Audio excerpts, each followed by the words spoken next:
Talking Memphis Wrestling with Randy Hales is now streaming live on Fun Media at fun927.com and is always on Facebook, YouTube, X, Twitch, and at tv5wrestling.com.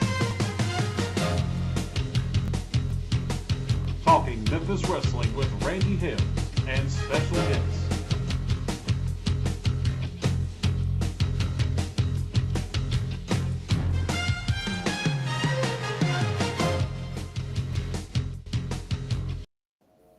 To quote my friend Tommy Wildfire Rich, somebody say something about being fired up, and ORH Randy Hills, the Talking Memphis Wrestler, is fired up today, people. Big time fired up. This show started and we're so excited to try to be, and I think we're there, the best Memphis wrestling themed talk show on the face of God's green earth. We can't do it without Team Hales, and we appreciate everybody that watches the show every week. Certainly, we can't do this without producer Adam Dunn, who's absolutely blow away fantastically good. And a good example of that, my friends, is that fancy opening that Adam just played, that he just did a couple of days ago.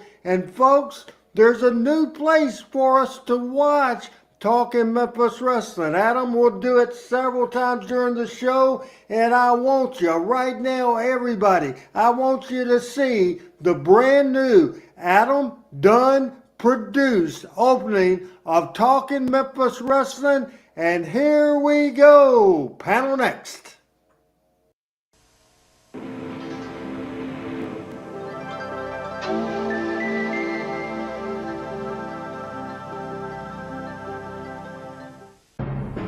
Talking Memphis Wrestling with Randy Hales is now streaming live on Fun Media at fun927.com and is always on Facebook, YouTube, X, Twitch, and at tv5wrestling.com.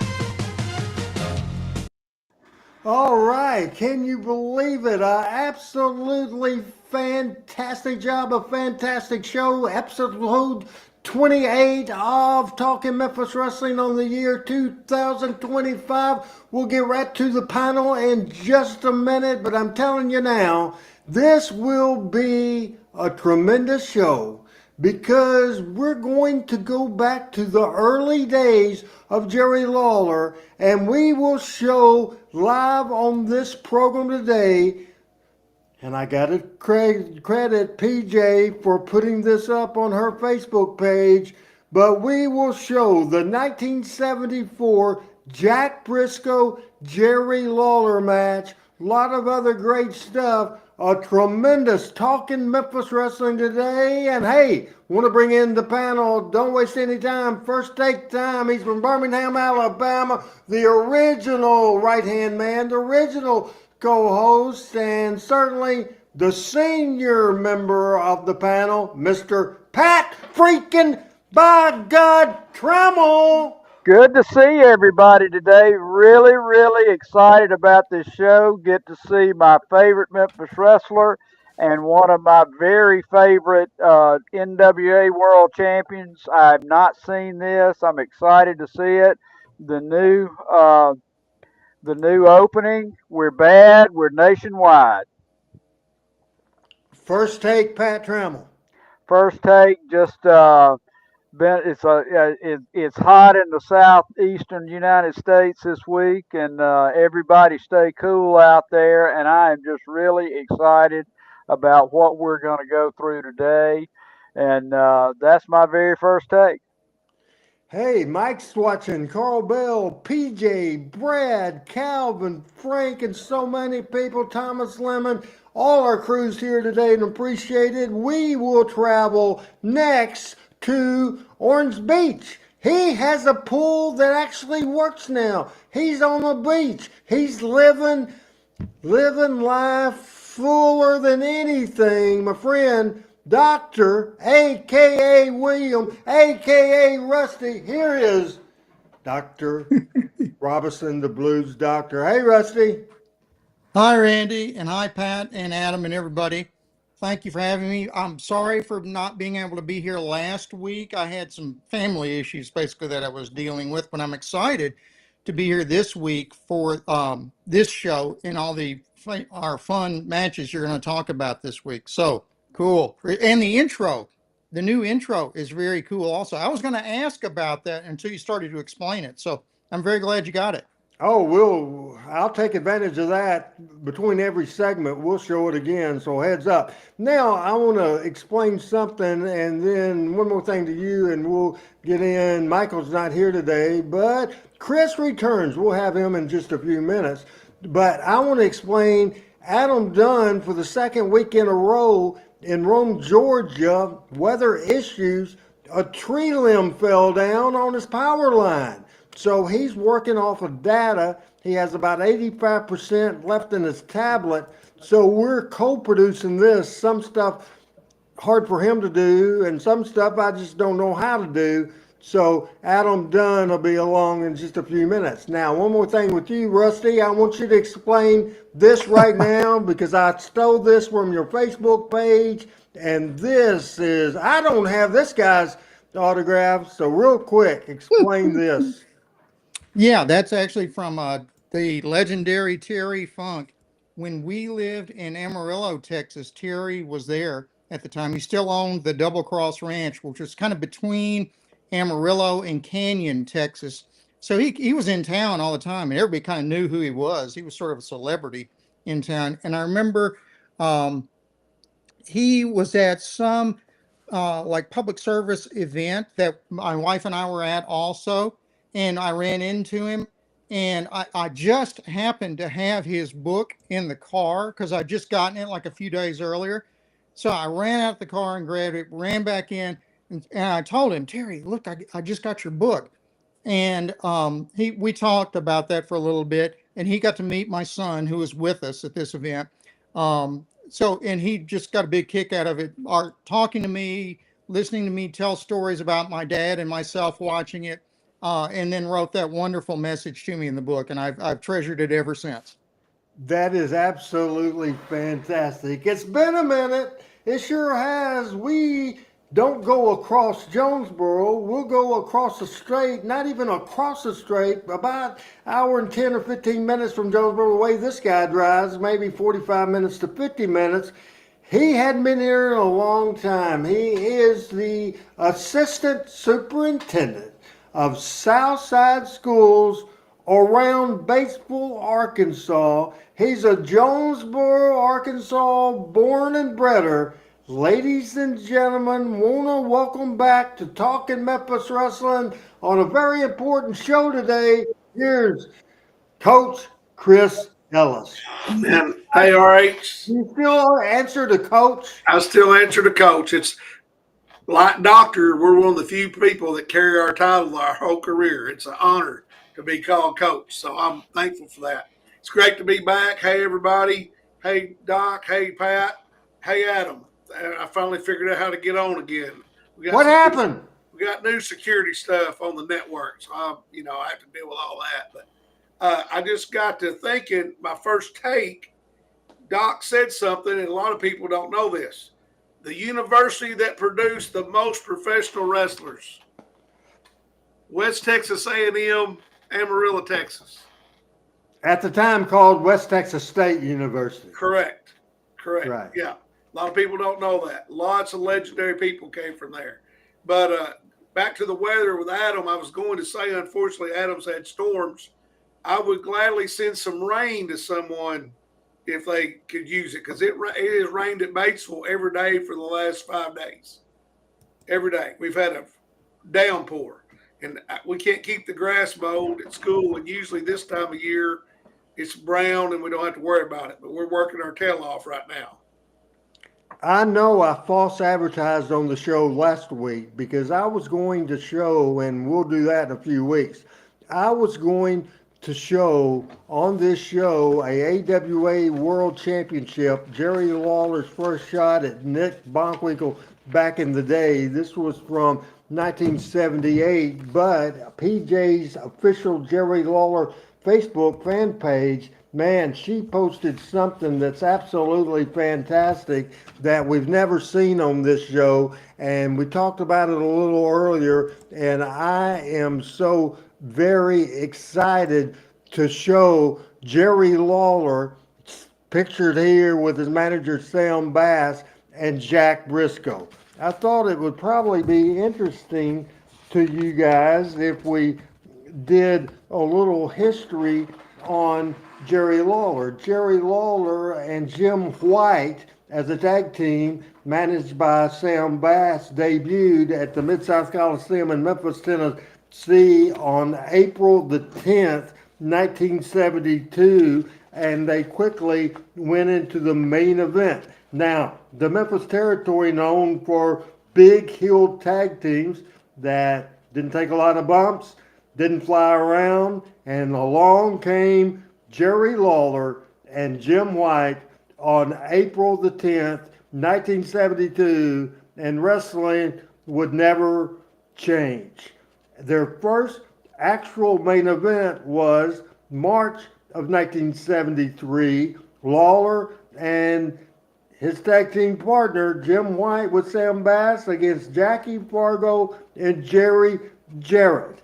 And on April the 9th, Jerry Lawler had his first sellout. That was at a tag team match. First sellout in Memphis at the Mid-South Coliseum, one of many. Now, late 73, start of 74, Lawler became a single wrestler, won the Southern Championship from Tommy Gilbert in 1974. His marquee first feud was with the fabulous Jackie Fargo. Jerry Lawler went out on Memphis TV. He went out on television, people, and don't think you won't get a great match coming up in a few minutes. But Jerry Lawler went out on TV because he had a match that we're talking about right now on March the 4th, 1974 with Jerry Lawler. And he said, Jackie Fargo, I'm the young guy. You're the established guy. You're the king of Memphis wrestling. But when I knock you out, when I beat you Monday night at the Memphis Mid-South Coliseum, there will be a new king of Memphis, and that person will be Jerry Lawler. From this point forward, after Monday night, March the 4th, Jerry Lawler will be the new king of wrestling. Does that give you chills? Hey, go to the Jerry the King Lawler Facebook page that PJ has up, and certainly unbelievable the road Jerry Lawler had. Jerry Jarrett had taken what had always been a tag team territory and switched it up to a single championship and started what he called the road to the gold. This was Jerry Lawler being established by Jerry Jarrett as the single top heel in the territory. in the road to the GOAT. Jerry Lawler got victories over Rick Gibson, Jackie Fargo, Robert Fuller, Mr. Wrestling 2, Abdullah the Butcher, Dick the Bruiser, Bobo Brazil, Rufus R. Jones, the original Sheik, and Jerry Briscoe, leading up to a match with the man that in 1973, a year before, defeated Harley Race to win the NWA World Heavyweight Championship. And it was Jack Briscoe, and he was going in the ring once on one on this particular match. Jerry Lawler with Sam Bass against Jack Briscoe. The week before, Lawler defeated Jerry Briscoe to become the number one challenger for the world title. In a few minutes, we will show this to you, and we will do a deep dive on this card. It was match of the year for the NWA World Championship. Now I want to get the panel back on the screen, because if Pat Trammell would pop in, and hopefully we have Pat Trammell here right now. Pat, I gave some history. I gave some history of the road to the GOAT. I set that deal all up. Your thoughts as we're leading up to showing that match. Your thoughts now. Well, I'll tell you my thoughts, and I was looking here at the NWA champions. You know, I think Jack Briscoe was probably the best NWA worker probably in my lifetime. I mean, I think the world of him and Jerry both, but I think he's just a fantastic worker, and I'm very excited to see this match. You know, Jerry Jarrett told me the story that Fargo said, you know, I think Jerry Lawler had been doing sending in the pictures, and he first started talking to Fargo, and Fargo asked him why he didn't wrestle, and he said he never had. And Fargo told Jerry Jarrett that he was gonna take him over to Arkansas and get him in a match or two, and Jarrett said, "I think you're wasting your time." And he said Fargo came back the next week and said, "You've got a guy that you can ride for a long time with this kid." Well, that's the Jerry Jarrett version of that story. Well, it's the only one I got. That's the problem. It turned out to be a fact. He didn't ride a long time with him. That part is absolutely true. Now, the truth of the story is that Lawler on his own went for the Outlaws, and then some of the talent wanted to put a hit. They took that serious, wanted to put a hit out on Lawler for working opposition in West Memphis. That's the truth of the story. Finally, Fargo went to him and say, "Hey, I can get you on Memphis TV if you quit wrestling for the Outlaws, and instead of plugging them on your radio show, you plug the Memphis wrestling." And so that's what's happening. Hello, Ben. What's going on? Now, we have two people we're going to talk about. I'm jealous because, Pat, we're talking about Briscoe, and we're talking about Lawler September the 16th in Memphis, Tennessee for the world title. I wasn't there, but two people that were, and one of the people that attended the night was Chris, my man Chris Ellis. Yeah, that was my first ever Monday night in Memphis. First Wow. night. I turned, my papaw took me. I turned 8 years old on September the 8th, and he took me to see the world title match, Jerry Lawler and Jack Briscoe, for my birthday. When Randy put that on the notes for the day, I couldn't help but smile. I'm like, oh my God, that brings back memories. Of course, now I wasn't sitting at ringside like up close. So, you know, but it was just, I mean, you know, I've been going to the American Legion hut to wrestling, and then I go over there and I'm going there and my eyes are big. I mean, I'm 8 years old. You know, of course, I only knew about Jack Briscoe from reading in the magazines, because at the grocery store when Mom was shopping, I'm reading the wrestling mags, you know, back in those days. That's how I knew about him. And then when I was looking at Randy's The Road to the Gold, I remember all that. But wasn't until I got older that I realized he beat the top guy from Kansas City, the top guys from Detroit, top guy from Indianapolis, top guy from Georgia, top guy from Florida. Who knew back then? Because, like I said, wrestling mags is all you had. And Saturday morning, that was my first ever trip. I had to go to school the next day. I think we got home at like 12:30 in the morning, which back then was the fact that an 8-year-old was up till then was unheard of. But mom let me go on the condition that I had to go to school. That is absolutely tremendous. And Pat Rose watching tonight. Pat, good to see you, man. Another person, Chris, that was there last or September the 16th, 1974. He wasn't Dr. Robinson. He was just plain old Rusty. Hey, tell us about your experience, Dr. Robinson.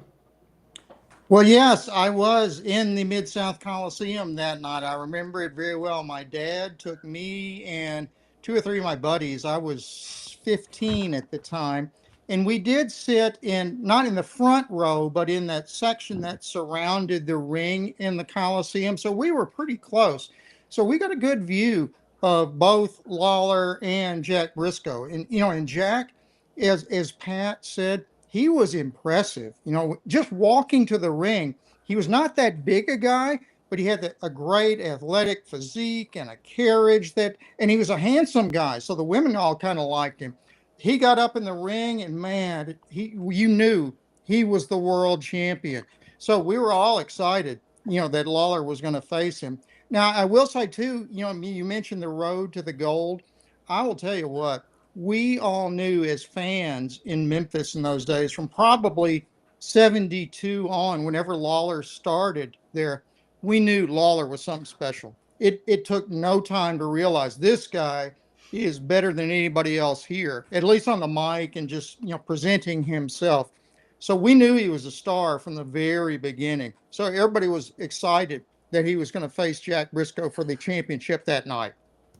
Now, I want to discuss this with you, or everybody, but Pat, we'll start with you. This was September the 16th, 1974, at the Mid-South Coliseum in Memphis. You see up top it says Match of the Year. And the card, very interesting, Jim Lancaster in the opening match against George Gulas. And I bet Jerry Jarrett booked a card with George Gulas not on it, and I guarantee you Nick Gulas added George Gulas to this card. Second match was Robert Fuller against Dennis Hall. One of the featured single matches was Lou Thesz, former NWA World Champion 6 different times, against Don Green. They wrestled to a time limit draw.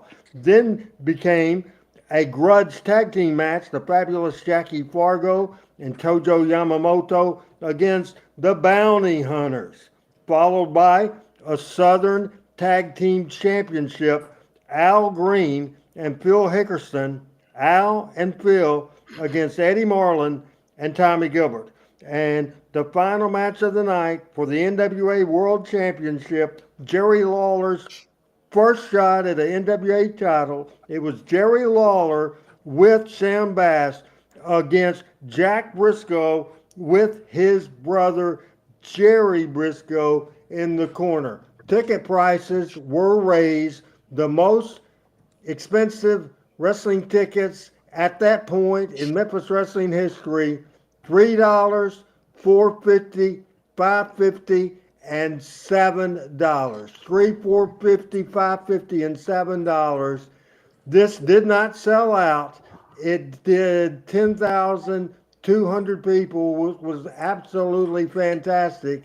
And at this point, it was the best money gate in the history of Memphis wrestling. At this point, that's a lot to unpack, Pat, but I want you to unpack that card. I'll tell you, without Briscoe and Lawler there, that was a great card. I tell you that. I don't know what were average prices at the time, because that's a significant raise right there, wasn't it?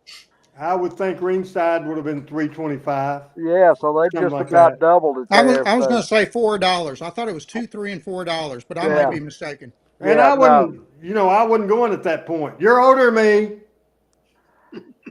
you know Yeah. that that's I mean I would have paid to see that card without the championship match. It just it just tells you even at that point in time the quality of the wrestlers in Memphis. Now I know some of those came from other places, but did anybody? I guess Chris, you and the doc saw Lou Thez wrestle. How old was Lou at that time, Randy? I would say in the Hmm. 60s. Yeah. I would Yeah, guess in his 60s, early 60s. And yeah, in great shape. Chris, did you ever see Lou in Jonesboro? I did. Yeah, me too. He's in great physical shape. yeah, I mean, he yeah. he was like, who's the old guy that used to do the physical? Jack, what's his name? Lane. Jack Jackie, Lou yeah. LaLanne. Thez could have beat Jack LaLanne. He was in great shape. Yeah, He's a great, I mean, tremendous specimen. The thing, I was looking at the ticket prices because I told y'all we weren't sitting that close. We were sitting in the loge. Of course, I didn't know what the hell loge was back then. Right. I mean, I didn't know what that was called. But I guarantee you we did because here's why. It's $9 to sit there. Hot dog and a Coke was probably $4. So that's 17 bucks. So it cost my papa $20, less than $20 to take us from Jonesboro, because gas was 28 cents a gallon. Jonesboro to Memphis, wrestling, hot dog and a Coke, and home, $20. Very, very interesting. Hey, folks, this is a historic match that we're going to watch. A little bit of this is highlights. Listen to Pat and Rusty and Chris, the great Lance Russell. Again, this is just history because this is Jerry Lawler's first challenge for the NWA World Championship. This was in front of 10,125 people. This is Jack Briscoe, Jerry Lawler, as we watch now on Talking Memphis Wrestling. Instructions are being given right now. More than 10,000 people gathered in the Mid-South Coliseum to witness this epic clash between brash Jerry Lawler, the challenger, and the world's heavyweight king, Jack Briscoe. Special referee Tommy Marlin instructs Sam Bass, manager of Lawler, to stay in the chair and don't get out. Thing I remember, RH, wasn't Dave Ferguson the referee normally back then? Yes. Bill Mack and Dave Ferguson were the two regular referees, and Thomas became the referee for all the championship. And you see the explosion of Jack Briscoe in his debut match at the Mid-South Coliseum in Memphis, Tennessee. Jack Briscoe. tell you what, he's got the fans on his side. There was one there that wasn't on his side. And Lawler was a local guy, so Rusty, what would you think? How, even though Lawler was a heel, he was a hometown boy going for the championship. So how do you remember how much the crowd was split? So far, Yeah, you're right, Randy. Lawler was a heel at that time, so we really didn't like him in the other matches. But you had to cheer for the hometown guy to the great, for the most part. I do remember Jack Briscoe getting cheers. Like I said before, he was so elegant when he walked to the ring. You could tell this guy was something special. So he did get a lot of cheers. As I recall, as the match went on and it got closer and closer to the end, that Jerry started getting more cheers because people started thinking, well, maybe he can do this. Maybe he's really going to be able to beat Jack Briscoe, which nobody really gave, or at least of the fans, gave him a chance. Felt like there was any chance that Lawler could beat Briscoe. But, when we got to 50 minutes or whatever it was, we started thinking, oh, geez, he could do it this time. I think that's kind of how it went. The longer he got into it, the more cheers he got from the crowd. Now, Pat, so far in the opening minutes of the match, your first thoughts? You know, I mean, it is a different era of wrestling. Somebody commented, I think, on the screen that Jack Briscoe was an All-American wrestler in college, and he was. But it was much more a scientific, you know, working a hold, working a hold, working a hold. Which, you know, truthfully, it was more that way in other territories at the time. Ultimately, all the territories adopted the Memphis, you know, the Memphis style, but this is kind of what you're looking at in that era. Briscoe having a hard time holding that reverse face lock as Lawler. And this is a wrestling match. This is not a typical brawl type of thing, and Jerry Lawler proves that he can wrestle. There's no doubt about it. Now, Jack would have called this, right? At this stage? Yes. To top it off, reaches up, grabs the hair, and pulls Jack Briscoe back to the canvas. And for the first time, Lawler with in reference to the question you asked Doc about the crowd, I think you'll be able to tell on the audio. I think it was probably 60-40 when it started. But I know that I remember the finish, so I'm not going to give it away. But I think the audio will tell you. Yeah. I want to say hello to my good friend Tony Bonham. I went to California this past week and had a good time. Also want to say hello. They're not watching, but my friends Laura and Whitley and Karen are in Rome, and old Randy's been dog sitting this week, so hello to them as well. Lawler once again holding tight. You know, and I will mention Jack Briscoe was in fact an NCAA champion from Oklahoma State, which was a big wrestling school at the time. And I'm pretty sure he was at like the light heavyweight weight, which is maybe 190 pounds or something like that he won the championship at.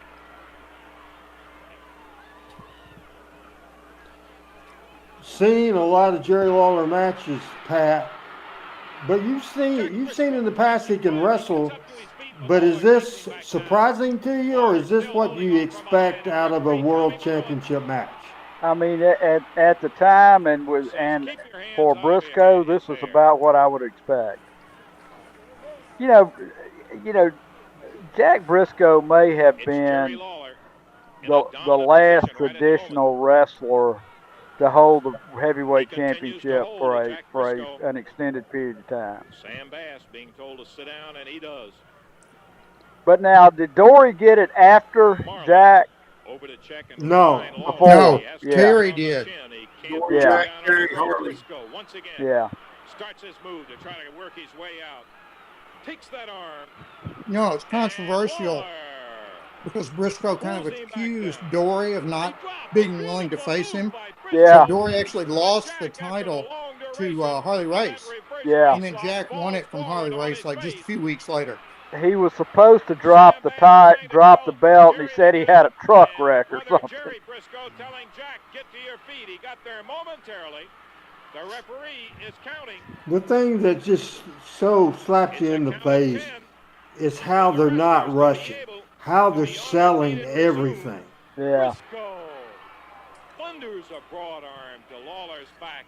RH, don't you think that was part of the booking back then, that they allowed them time? They were going to go a long time. They weren't wanting them to be done. Like now they want them to be done in 10 minutes. You know what I mean? Like every TV match you see now, all this, you know, they want 10, 15 minutes to be done. Back then they let them work. Oh yeah, they knew this was going to be a long match, so those guys, you know, worked accordingly because they'd wear themselves out doing high spots, you know, one after another in the first 10 minutes. Just look at that crowd. Wrestling action. I remember thinking that was the most people I'd ever seen in my life. Because I'm sure it was. Uh-oh. As he turned when the referee was talking to him. Jonesboro RH probably was what back then? 40,000?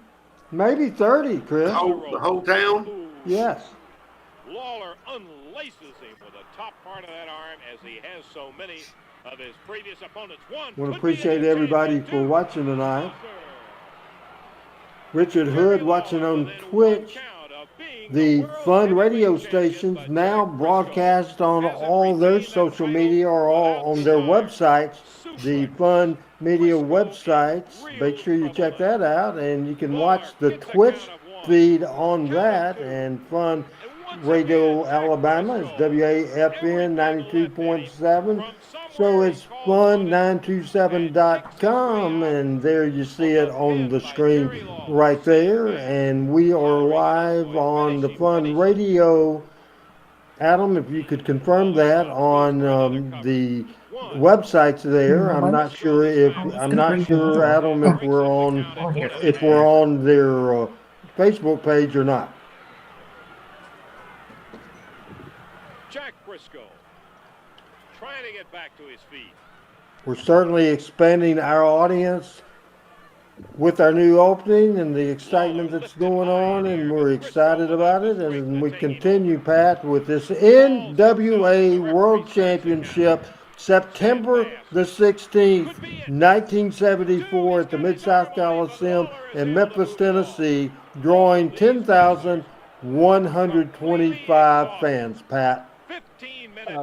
So that's a probably a $50,000 house, you think? It was the best house in the history of Memphis wrestling up to that point. Jerry Lawler, Jack Briscoe, neither one of them.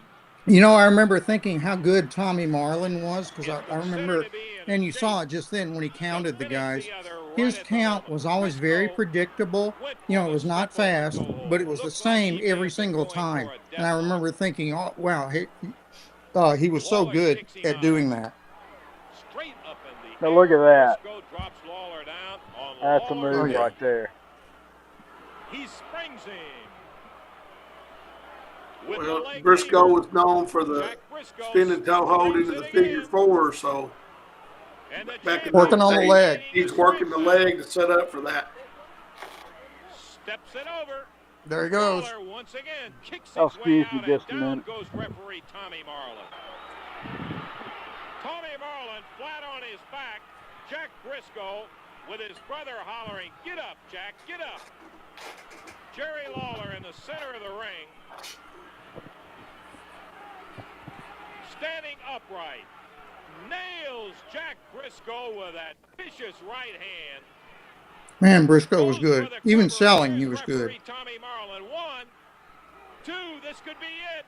3, the new world's heavyweight champion, Jerry. I'm one of those people jumping and cheering. I'm sure you were.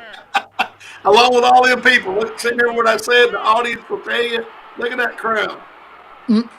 So quick after birth, Thomas Marlin found the chain.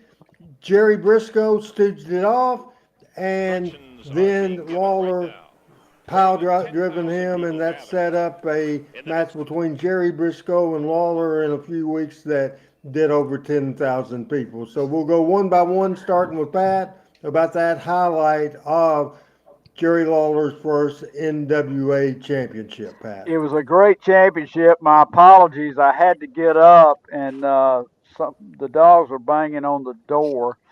So I had to let them in, and now I'm going to be in trouble when their mother gets home, and I've let them in on her new car. But I did miss the finish. But, I mean, it's a typical and I saw everything but the last 2 minutes. It is a very typical NWA 1970s, really into the up until Harley Race championship match, and I love to watch those. We'll go with the Doc next. Oh yeah, no, I have to agree. Jack Briscoe was so good. He was so smooth. Yeah. He looked like nothing. He was effortless at doing it. But it looked efficient. It looked like it was really hurting him. But even when Jack was selling, he moved so gracefully as he would go down. He was just terrific. As was Lawler at that time. Lawler was green, to some degree at that time, but he was already, right up there at Briscoe's level. Now, before we get to Chris here, Chris knows sometimes that because he and Pat both have been the victim of someone saying something thinking they know what's going on in the wrestling business, and they say false information. And when that happens, Chris, what do I do? You correct it. Now, Ben, and I understand people watch this show to understand the wrestling business, and we're going to do a deep dive into the history of the Wrestling Observer newsletter, and I will say more to that, but that's when the beauty of the wrestling business changed. That's before shows like this. It started with the Wrestling Observer because the way the wrestling world is right now is not how it's meant to be. It is not how it's meant to be. Now, Ben, you say Dusty finish. Let me tell you something. Dusty finish, first of all, the Dave Meltzer started calling a reversal of a finish like they just did a Dusty finish. That finish was not a Dusty Rhodes finish. I don't even know if it was a Jerry Jarrett finish. It might have been a finish that was used in the early day of television in the 50s. It is a finish that leads to the next step in the situation. Obviously, it's a world title match, the first one Jerry Lawler ever had. So Lawler had to just not get beat. You could not meet Jerry Lawler in his first challenge. At the same time, there'd been hits out on Jerry Jarrett if Jerry Jarrett and Jerry Lawler would have switched that title that night, so that wasn't going to happen. So fans didn't think of saying, "Oh, we got screwed here. We didn't get a finish." They didn't give a shit at all that there wasn't a finish. There was a finish. The finish was that Jerry Lawler cheated to win, but the smart referee was able to find the chain found by Jerry Briscoe, stooged off by Jerry Briscoe, and at that point, they reverse the decision, and Lawler gets his heat back by pile driving Jerry Briscoe, which led to a 10,000 plus house in a couple of weeks. That's not, Dusty finish is meant to be a knock. Dusty Rhodes is like any bookers, including myself. If something works in the past, which it's had big time, many, many, many times, so you do it. Pat, does that make sense to you that you couldn't beat Jerry Lawler and you couldn't beat Jack Briscoe that night? And do you Well, have an issue with that finish? no, I don't have an issue with the finish. And you brought up something that that I think bears repeating, and I really had not focused on it. But the traveling NWA World Champion, and that for all intents and purposes probably ended in mid to late '80s, with the death of the territories. But there was a lot. You got to remember the NWA was a group of owners that basically all were trying to get people over and trying to build houses. And the purpose of the NWA champion for the NWA was to come in and draw a big house for their member promoter. Number two, get their top guy over, whether he be a heel or a babyface. And in order to do that, and Ben, I know you didn't mean it in a negative manner, to get them over so they could draw other houses and have a return and get another big house. And so I think this match did everything an NWA World Championship match was supposed to do. Chris, your thoughts? Oh, I think it's exactly how it had to happen. Because, like Pat just explained, you couldn't beat Lawler in the territory. He's the top guy. You can't hurt him. And you can't hurt Briscoe because he's got to go the next town. But if anybody looks back through the history, how many Broadways there were for the world champion, it's an astronomical number if you study the history. And that's why, exactly what Pat and you just said. It's exactly why. The other thing about it was, I remember as a Lawler fan, I'm pumped because he won, and then I don't like Jerry Briscoe. You're talking about him coming back for another house. I'm pissed at Jerry. I'm not mad at Jack Briscoe. Right. I'm pissed at Jerry Briscoe because he cost my guy the world title. I mean, my hometown guy is going to have the world title. He's going to come to Jonesboro, Arkansas with the world title. That With damn 10 guy pounds of just gold. shafted him because he got in there whining like a baby. See, so I had Jerry Briscoe had heat with me. Perfect setup. Okay, then. How about you, Dr. Robinson? Oh yeah, that kind of a finish long preceded Dusty Rhodes. You know, they've been doing that probably as long as wrestling's been in existence. I think what happened, as you mentioned, Meltzer started talking about the so-called Dusty finish, and maybe Dusty overused it a little bit in the 80s with the or with TBS wrestling, and that's how it got to be known as the quote Dusty finish. But that'd been around for a long time. Pat, your comments. No, I think we're all right. I mean, I was excited to see this. This has been one of the matches that I can't believe I haven't seen, and I think everybody's added a lot to it from a from a perspective standpoint of that point in Lawler's career, that time in the NWA, and that time, frankly, in Jerry Jarrett booking the territory. And can I add this? Yes. At that stage as a kid, and RH is a little older than me, but talk about the wrestling mags earlier. I knew of two world champions, Jack Briscoe, Dory Funk Jr. before him, and Bruno, only because Bruno was such a big deal in the mags. I'd never seen Bruno wrestle till we got cable in like 77. And you weren't very impressed, right? No, not at all. No. But I didn't even know AWA, Vern Gunn. I didn't know anything about that, like none. So, I mean, that was a big, like, boxing was huge in the 70s. Ali, George Foreman, so on. That Jack Briscoe was on that level in my eyes as a young fan. Like, God, the world champion is coming to Memphis. You know, that's a big deal.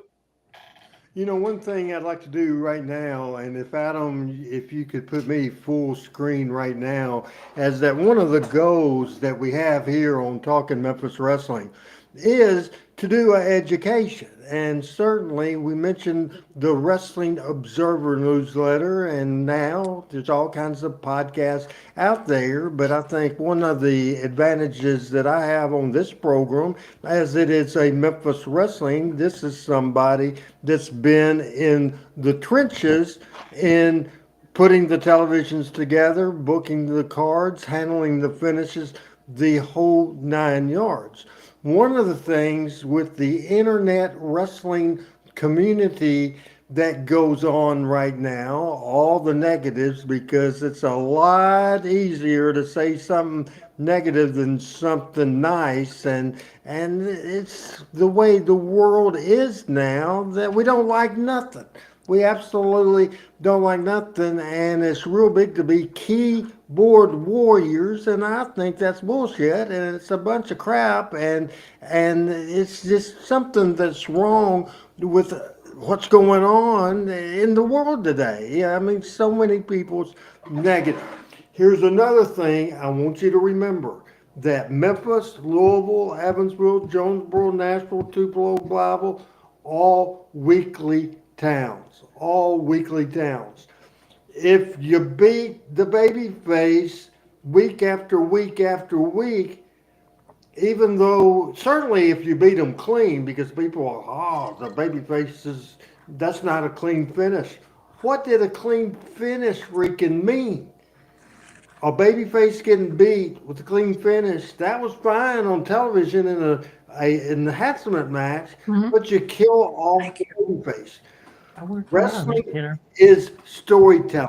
Wrestling is a weekly soap opera. So in the finishes that you do every week, there was one goal on every night. You think about the first match, you're putting somebody over in that first match, you're thinking he's a newcomer and he's a heel. You're thinking, man, for the next 4 or 5 weeks, we're going to get him wins on TV and at the house shows. And then in 6 weeks, we're going to put him against Lawler or Dundee to draw some money.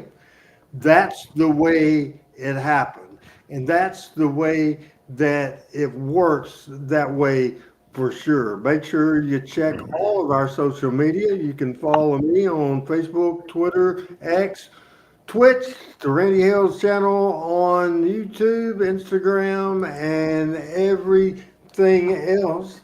As we have a gentleman on YouTube says Meltzer did a lot to hurt the business. His perception of good wrestling led to a lot of guys the wrong way, and I think there's truth to that, and we'll get to that a little bit. So, Chris, one of the things we try to do is educate the people on the inside part and philosophy, try to explain to people, not that we're trying to correct people, we're trying to educate people. Does what I say in that diatribe right there, did that make sense to you, Chris? Yeah, 100%. And I'll give you credit, Randy. You do a good job of teaching. People assume things because of what they've seen on the internet or heard. And I'm blessed to have been friends with you a long time, and you've educated me a lot. And you know this. I will text you things and discuss things that I won't talk about because I wasn't in the business and it isn't my place because I have great reverence for that.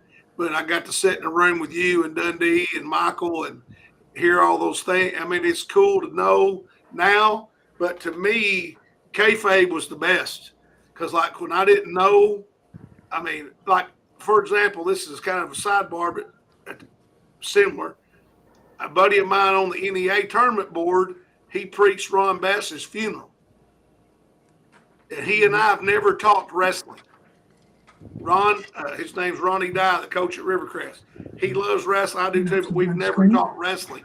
So I'm interested to hear his background, his insights one day. But my point is, we never talked about it. Like, I don't talk about what me and you talk about. He doesn't talk. We still protect it out of reverence for what you guys did and continue to do. Pat, you're thinking as we're kind of going to get more in depth on this topic when we talk about the Wrestling Observer, but what do you think about it? Do you think I'm wasting my breath, or do you think this is a good lesson to teach? No, I think I think we're all learning here. I mean, I learn every day. I've not been around it, into depth of probably a lot of y'all, particularly with the Memphis stuff. So we all learn together. Your thoughts, Rusty? Oh, absolutely. I've learned so much from you, Randy, since I met you, just a few months ago, basically, that it's just fascinating. I thought I knew wrestling just from the fans' perspective, but you've given me a whole new wrestling experience that I didn't realize was out there. And I was going to say, well said, Chris, about that. I felt exactly the same way. I much preferred the kayfabe era of wrestling to the way it is now. Absolutely. I think there's no doubt about it. Our next segment will be the photos of the week. But first of all, I want to give props again to our producer of this show, Adam Dunn. And we certainly, Michael St. John's not here today, but he is a big part of this show. And Adam kind of gave Michael props, and they got together. I was the last person to know, but that's okay. It's just my show. But they did a fantastic job putting this opening, or Adam did, putting the thing together, and Michael with the idea of having our show live on the Twitch feed that you can go to the information on Fun Radio's social and their websites. But this open, I'm real proud of it. Adam did a fantastic job. As we reset the show, it's Talking Memphis Wrestling, everybody, with Pat, Chris, Rusty, and Randy. And we'll watch that open right now.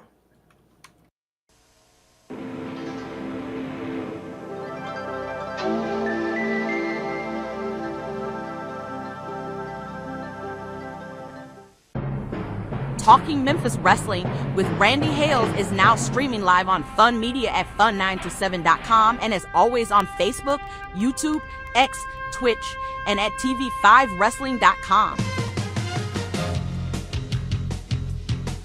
Talking Memphis Wrestling with Randy Hales and special guests.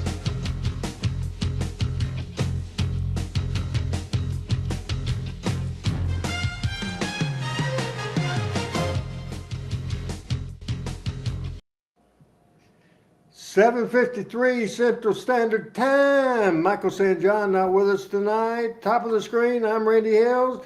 The person with the green hat is the great Pat Trammell. Then underneath me is Chris Ellis from Jonesboro, Arkansas, now from Southside, and originally from Memphis, Tennessee. Then he's been all over, including New Orleans for 40 years, or maybe 20 years, or 30 years, whatever. Dr. Rusty Robinson, we're here with a great show today, and we'll go into our photos of the week as we do Hey, that. Randy, I got a question for you real fast. So in the new intro, who was it that did the first voiceover? It sounded like a female voice. Adam, you're going to have to, because I don't know about technical stuff. I don't know if you want to expose. We're exposing Yeah, we don't have stuff. to. Yeah. If Adam can speak to us, and I don't know if he can right now. Adam, can you speak to us? Well, anyway, she did a good job with that, whoever it was. What's it called? It's AI. Okay. Yeah. Yeah. You know, I didn't think about that, but so many things are AI anymore. Yeah. So now we expose the wrestling business, and now we expose Adam Dunn's tricks. How about that? Photos of the week. Are we ready for them? You bet. In 1976, Jerry Lawler was the lead heel, the main heel, the Southern Heavyweight Champion. He also was the lead manager. He formed the King's Army, Lawler's Army, and there we go right there with Jerry Lawler as General Lawler.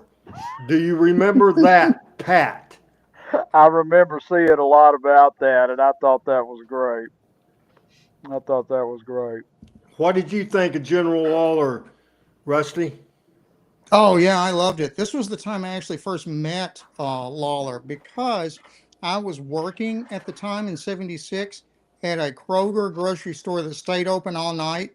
And after the matches on Monday night, the wrestlers would get off, and the store was right off the I-240, you know, going towards Nashville.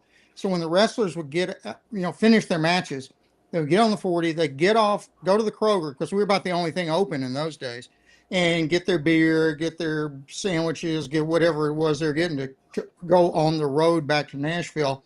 And one of the guys that worked in the store was the cousin of Mickey Poole at the time, who we talked about before.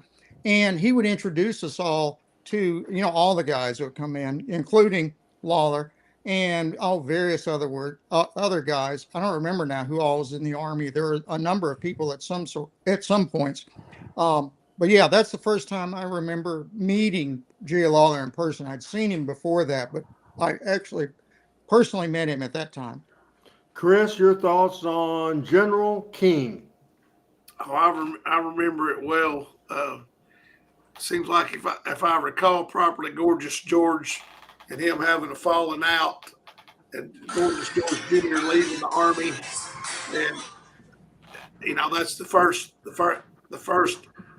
incarnation of a stable leader and an Army gimmick back in those days. Pat, do you think Lawler in this picture looks like a heel? Of course he looks like a hell. Jerry Lawler looks like a heel when he's being a babyface.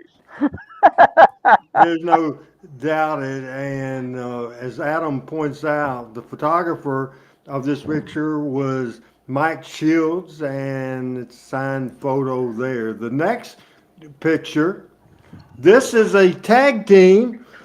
Pat, I'm going to put you on the chopping block here. What tag team is this? What was their tag team name?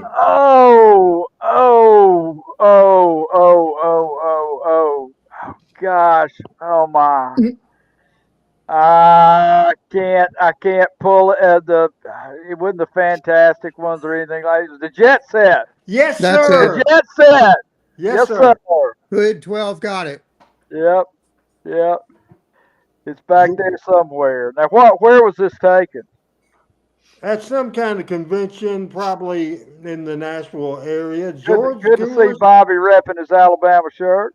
Well, here's all I was going to say. This tells you all you need to know. George has to wear a shirt with his name on it. Bobby don't have to wear a shirt with his name on it. Everybody knows who he is.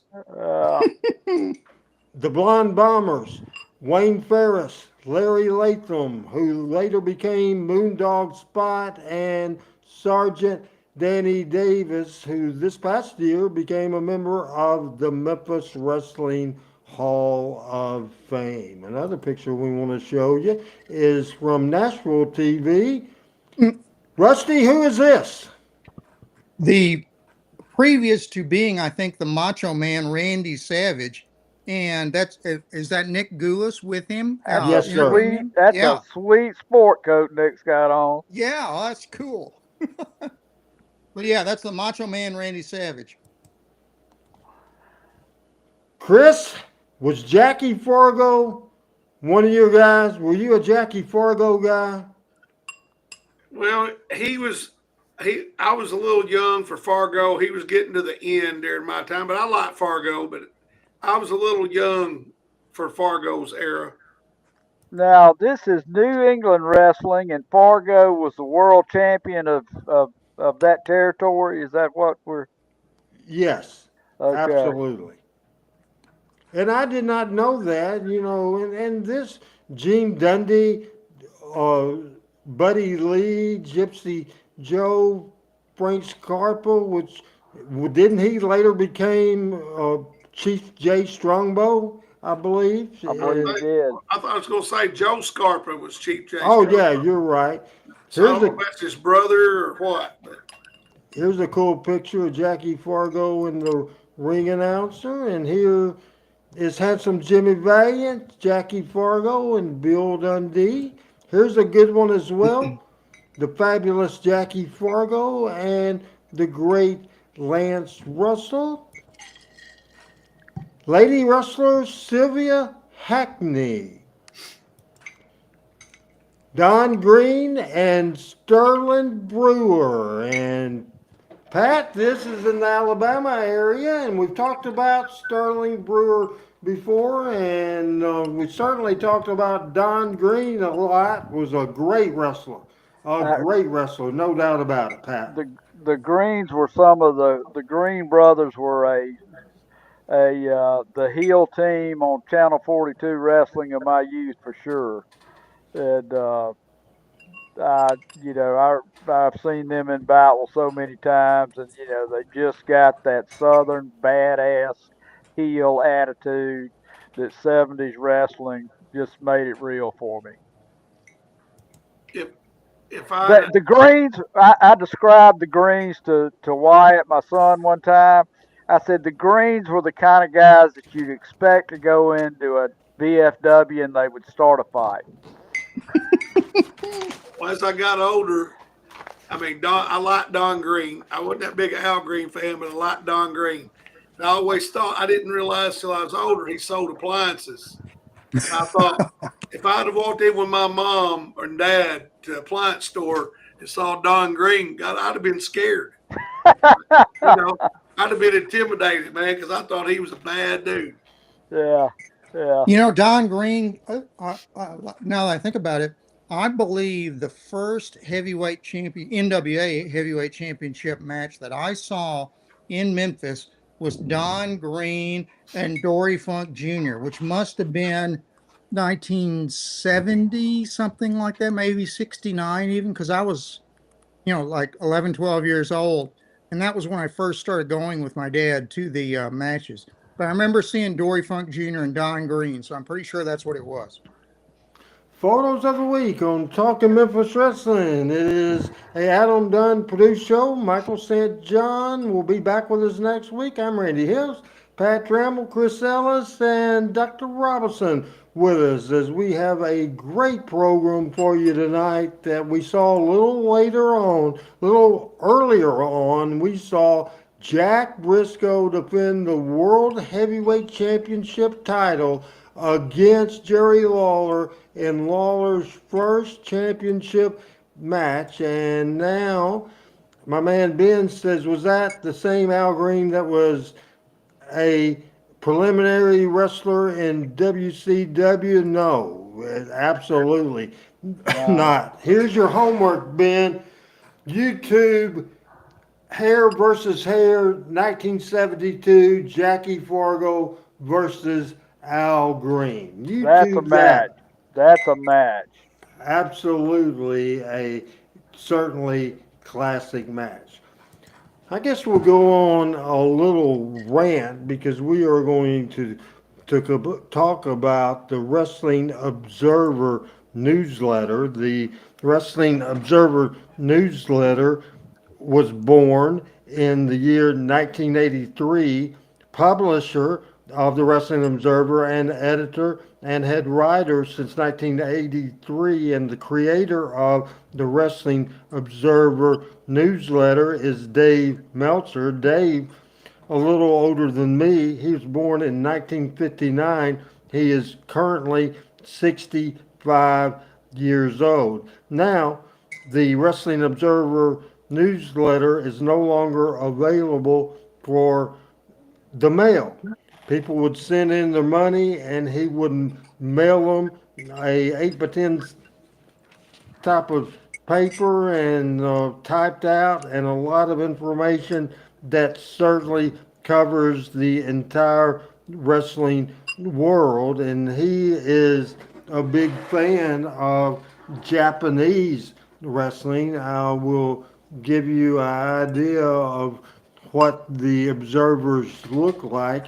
Now it's available online, and the Wrestling Observer online, you can check that out. It's still a subscription to get the newsletter that no longer, as I said, available on not available on or to be mailed, but you can still pay for it and you can get it digitally. And I sent out emails to the panel, so hopefully they got it. It will help our discussion if they have, as we talk about the Wrestling Observer newsletter. So, first of all, I will tell this story. The first time that I saw a Wrestling Observer is I was fairly young, but I was hosting the Wrestling Fans International Association. The entire Memphis wrestling crew was there to be a part of the awards ceremony, and I was the host of that as well. And the reason I was a host because one of the winners was going to be Lance Russell, so we couldn't let him host the thing. So young Randy Ailes was the host, and they had fans coming from all over the world, and it was a nice hotel there in Memphis. I don't remember the exact hotel, but a lot of them, a lot of the fans coming from all over the world had tables with fan clubs and all kinds of different stuff. But this is the first place I ever saw a Wrestling Observer in 1983, and I started looking at it and I said, "Oh my God, this is exposing the business." So I took it to Eddie Marlin and I said, "Read this shit. We need to kill this motherfucker." And it exposed the wrestling business.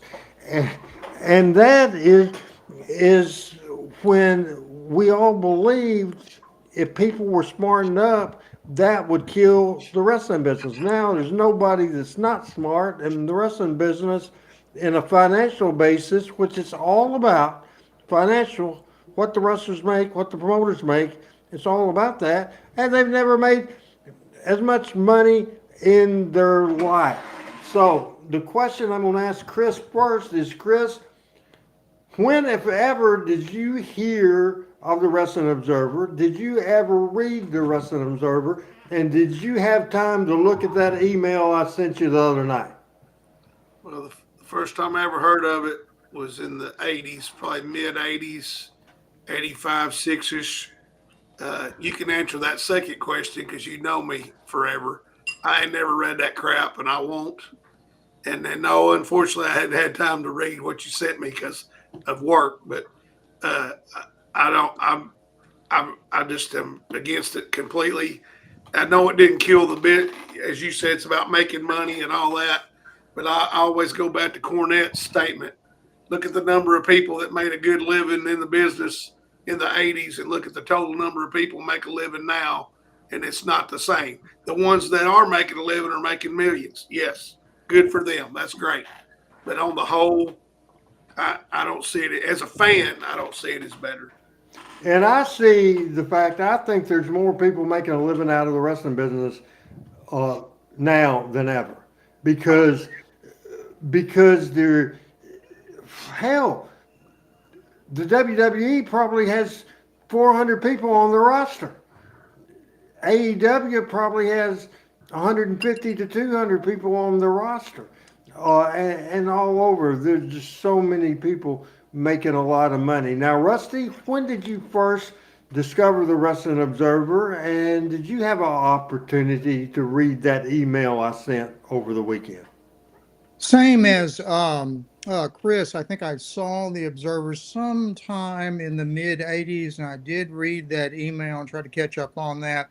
Um, I don't know that I ever, back in the day, back in the 80s, really read it. I'd heard about it, but I was not interested in it. Kind of like Chris said, that was not part of, I didn't want to know what the backstage stories in wrestling were. I just wanted it to take it as it was.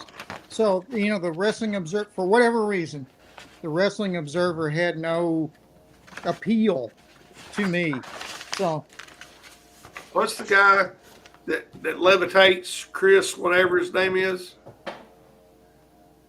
He when I watched him on TV and watched him levitate, I was amazed how he could go between building to building through that midair. I didn't want to know how he did it. right. You know, David Copperfield. You don't go to Vegas, watch David Copperfield, buy $100 ticket, and him get up there and tell you, well, this is how I do the damn magic trick. That kills the whole premise. Right. That's exactly right. I will say one other thing about, as Randy mentioned, about people making a living in the business. That may be true that there are more people doing that now. But I think what you can say is that the audiences were bigger back in the day. In other words, there were, house shows going on at, every small town all over the country, every night, 7 days a week. So I think the crowds were much bigger than, in total that were watching wrestling than are now. So what's happening now is that the promotions are extracting more money per fan by a lot than the promoters were back in the day.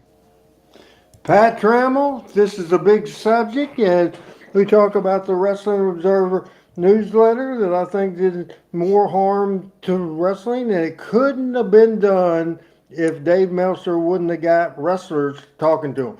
One of the first to talk to him was Terry Funk. Terry Funk was one of the first people that opened up about wrestling. Eddie Gilbert opened up. Then so many, Jim Cornette, obviously, and so many people. And it's funny, as much as Cornette, Pat, has such a strong feeling on wrestling, and he's one of the first guys that read the Observer, and one of the first guys that had talked to Dave Meltzer. What's your thoughts? When's the first time you ever read the Wrestling Observer, and did you read the email I sent this past weekend? Randy, I did not. I didn't see the email. That doesn't mean you didn't. I'm sure you sent it. It may have been to the. This is a special email that I usually just get to show it. I will be honest with you. A couple things I want to say about this is I've had the benefit of listening to everybody else. I probably didn't know who Dave Meltzer was until this century. Until the internet came. I read I read the magazines, and I probably ran across his name with that. But we talk about, and I'm not sure I'm going to be able to express this in the way that I feel it. Okay, so bear with me a minute. Okay. We talk about how many wrestlers are making money now versus how many are making then. It's by far a much bigger business with TVs and pay-per-views and selling out stadiums and all of that. But for me, And I think for people in Jonesboro, Arkansas, and Birmingham and Anniston and Talladega and et cetera, et cetera, et cetera, wrestling was more than physical entertainment, which is what I would call it today. It's there's not a lot of difference in a lot of modern wrestling than there is American Gladiators. I mean, everybody knows, what it is, and you can suspend disbelief for a little while, but you don't invest your emotions in your heroes. You don't, Carlton, and go ahead. so Jerry Jarrett called it, and I think it's a great quote: Shakespeare for the masses.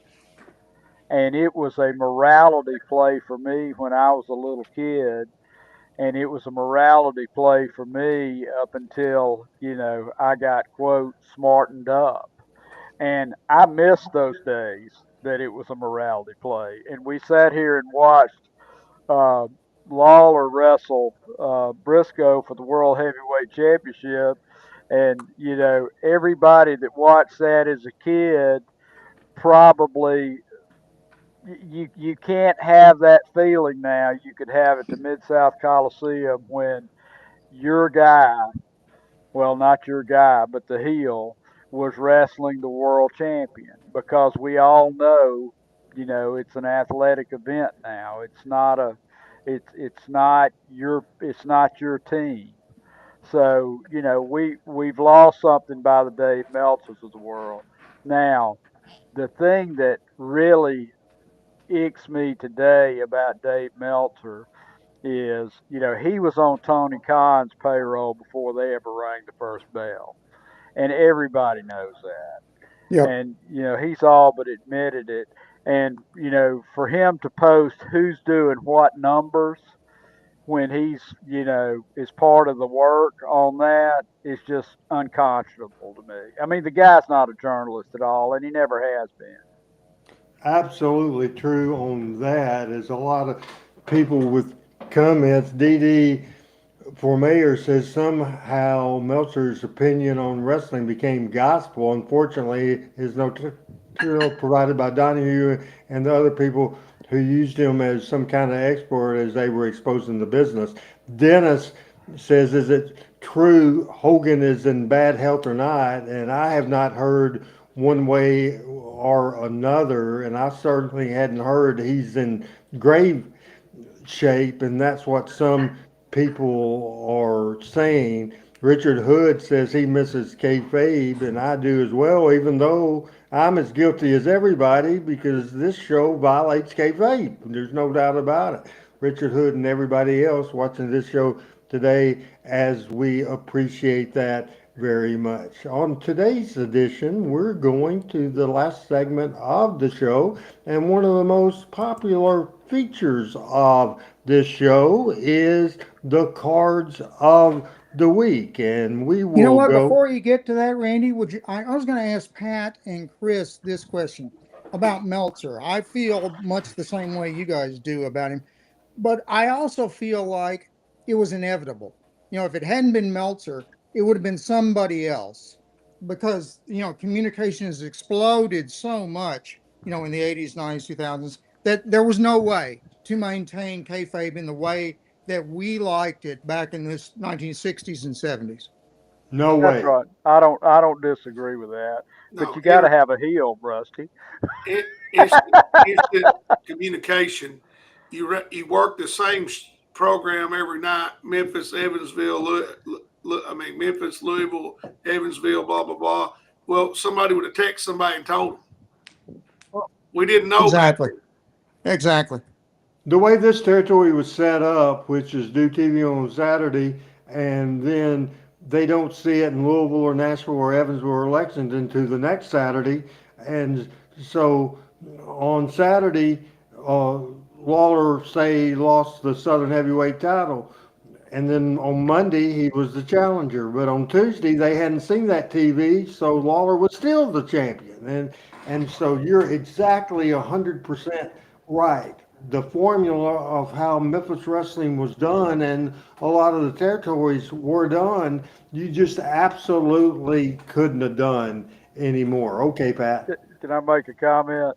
And Yeah. I'm curious to your kind of response to this and your experience, Randy. I've mentioned on here that in high school and I guess my first year of college, I promoted I think four total. Well, one didn't count. Spot shows for Georgia championship, and I guess I knew, but I really didn't want to know, so I never would face it.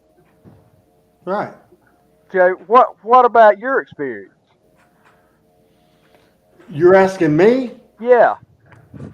You know, I was the timekeeper and ring announcer first of all, and when the announcers table, Chris can tell you, it wasn't a table. I sat beside W.T. Shelton, who was the old American Legion man that rang the bell, and obviously if they were working in the corner and the heel had a headlock on the baby face, you could hear the heel calling spots. The first row couldn't hear it, but I could. And so I think it was ingrained to me. I'm not supposed to know this, and so I wouldn't tell anybody. You know, It is. I think I told you one time Ole was in Talladega, and Buzz Sawyer was drunk as 16 bicycles and all that stuff. And Ole was in charge wherever he was, and he came blowing in the babyface dressing room, and I was like, "What is he doing in here?" So it's pretty funny. And I'll say this about RH. I've known RH since I was 15 years old, I think, somewhere in there.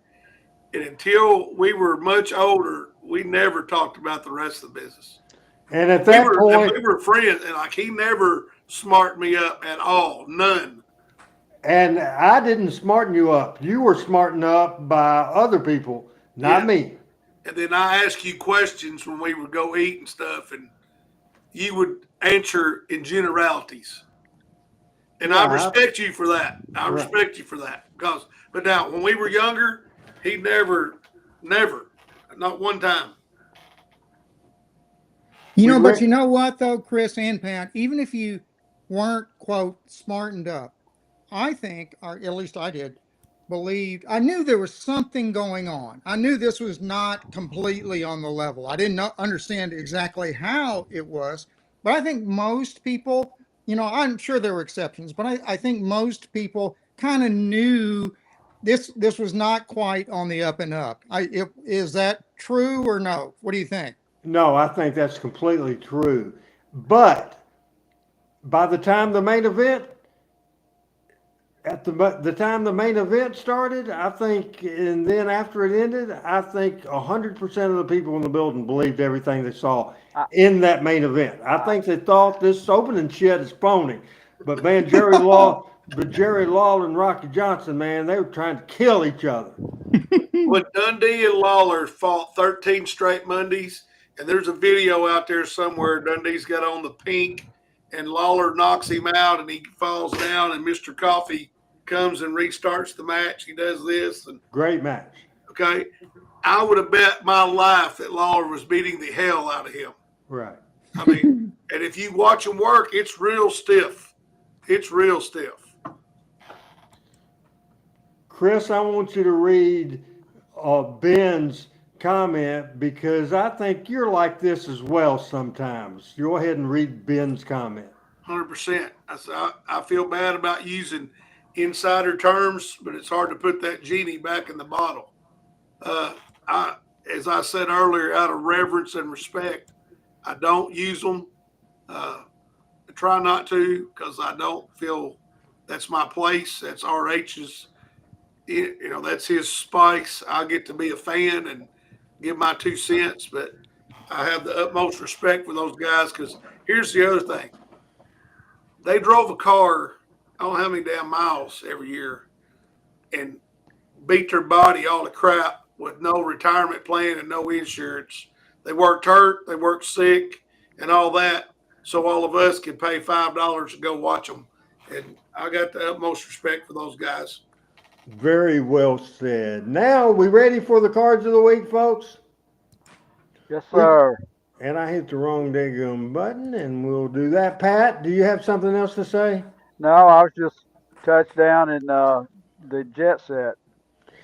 All right, as I hit the wrong thing, as Adam's able to do some stuff, but he's not able to figure out what graphic to use, and we will show this Memphis card. And let's go through this quick. And so, quick comments after I read the card.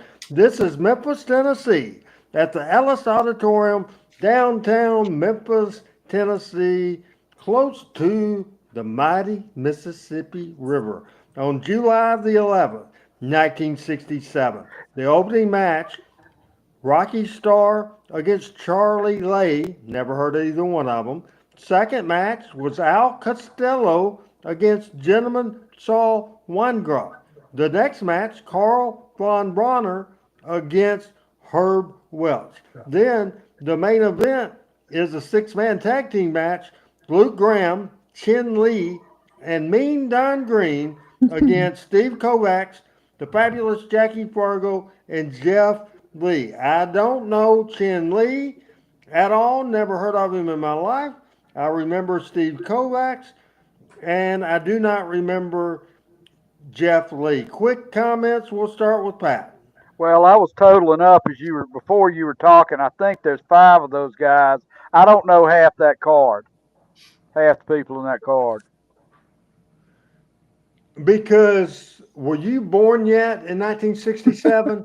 Yeah, I was 5. Were you 5? Well, 4 turning 5. Yeah. And I was 6. Okay. Your quick comments about this card. It's a typical, Gulas Welch territory. Von Bronner's a heel. Herb Welch in there.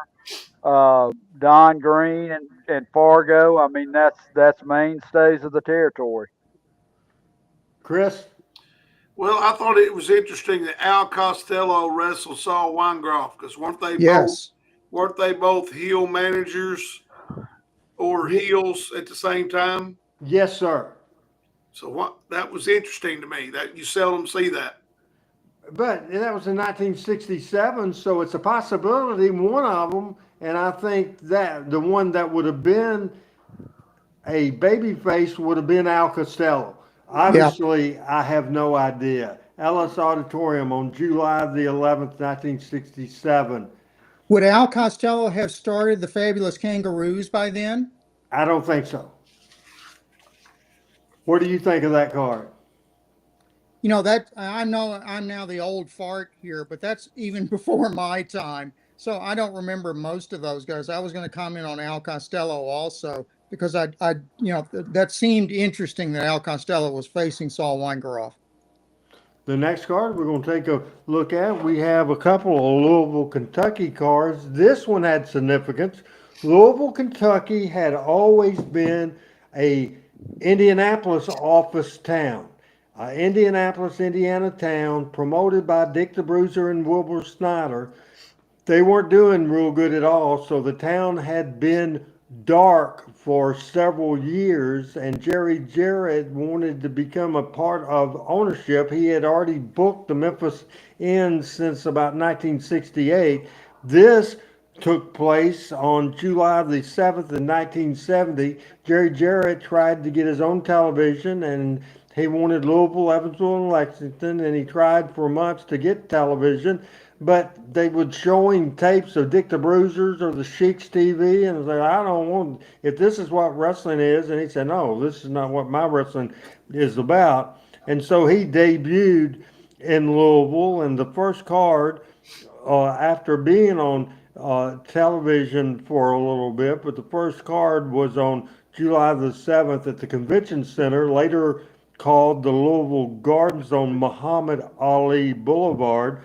The opening match of the night was Bobby Hart against Eddie Marlin. Second match, Dennis Hall against Jerry Jarrett, who would later become the most popular babyface in the history of the town, and of course, the most successful promoter in the history of the town, Dennis Hall against Jerry Jarrett. Then Tojo Yamamoto against Joe Sky of the Sky Brothers, and I think the Sky Brothers lived in Louisville. The next match, Pat, Johnny Long against Johnny Walker. I think you did not know Johnny Walker when Johnny Walker was Johnny Walker, but you certainly knew him once he put that hood on and went to Georgia. Absolutely right. Mr. Wrestling too.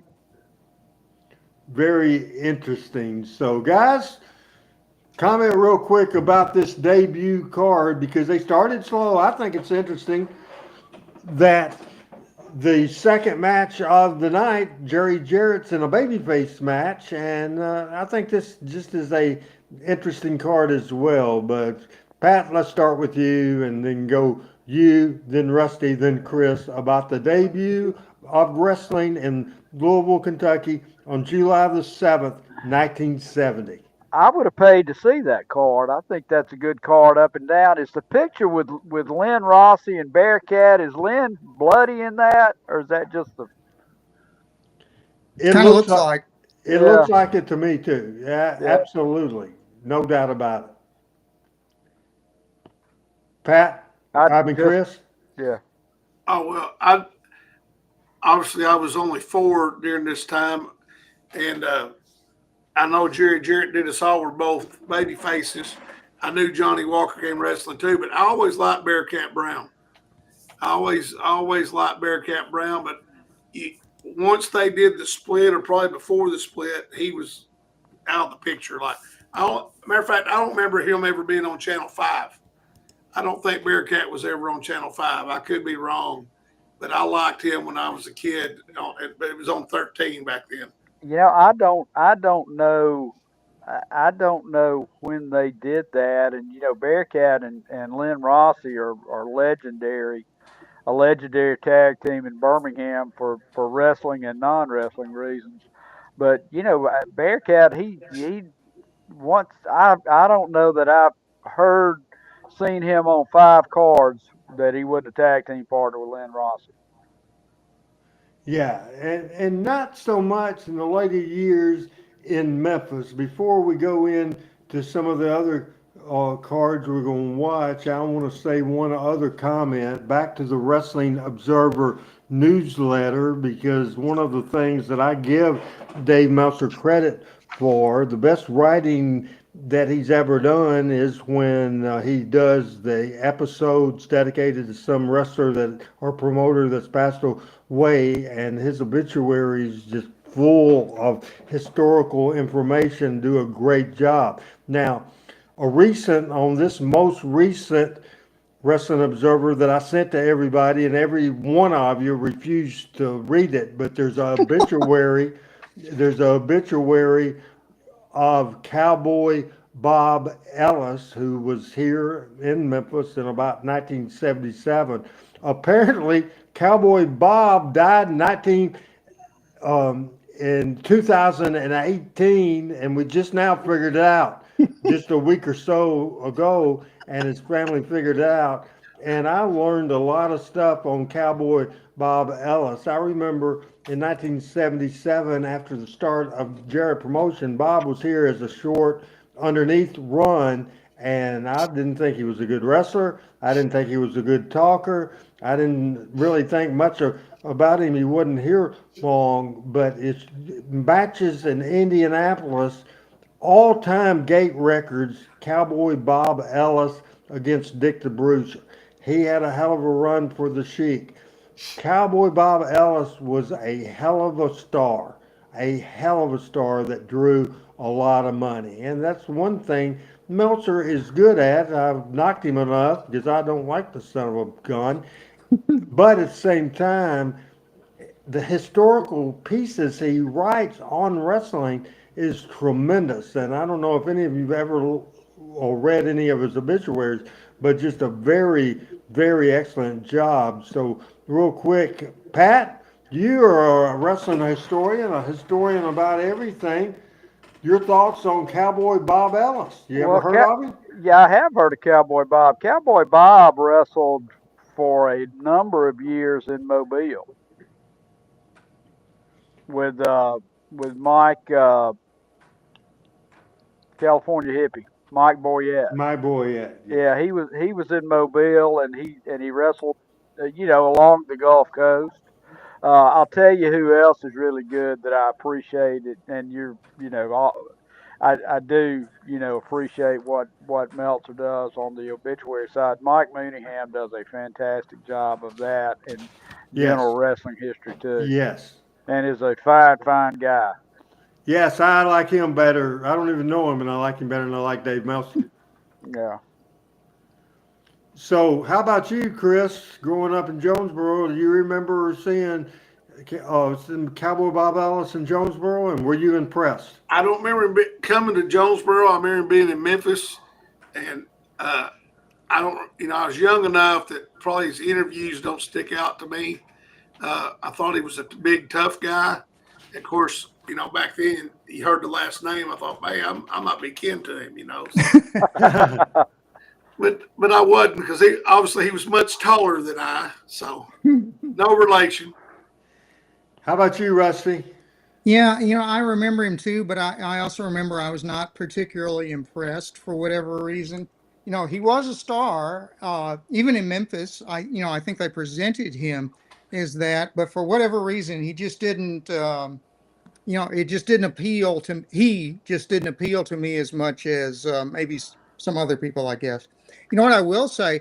Talking about Bearcat Brown, he was a star. I thought he was a bigger star than Bob Ellis was. I remember Bearcat Brown in Memphis actually had a title match, NWA title match against Dory Funk Jr., like in 72, 3, something like that, when Dory was still the champion. So Bearcat Brown was a big star also.